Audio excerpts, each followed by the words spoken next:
மத்திய பிரதேச மாநிலம் சிசோனில் உள்ள பென்ச் நேஷனல் பார்க்கில் புலி ஒன்று காட்டுப்பன்றியை வேட்டையாடும் பொழுது தவறுதலாக கிணற்றில் விழுந்துவிட்டது. இது அதிகாலை நேரம் நடந்திருக்கலாம் என்று வனத்துறையினர் கருதுகிறார்கள்.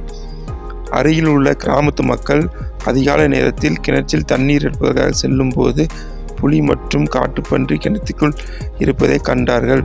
அவர்கள் வனத்துறை வசம் தகவல் தெரிவித்தார்கள். அதற்கு முன்பாக ஒரு கட்டிலை எடுத்து அதை கயிறு மூலம் கிணற்றினுள் விட்டு புலி மற்றும் காட்டுப்பன்றி இரண்டுமே உள்ளே மூழ்காத அளவுக்கு பார்த்து கொண்டார்கள்.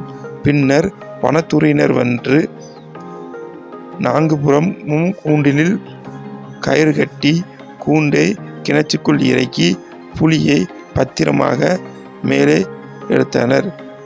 இதனால் புலிக்கு எந்த காயமும் ஏற்படவில்லை, பன்றிக்கும் என்பது குறிப்பிடத்தக்கது.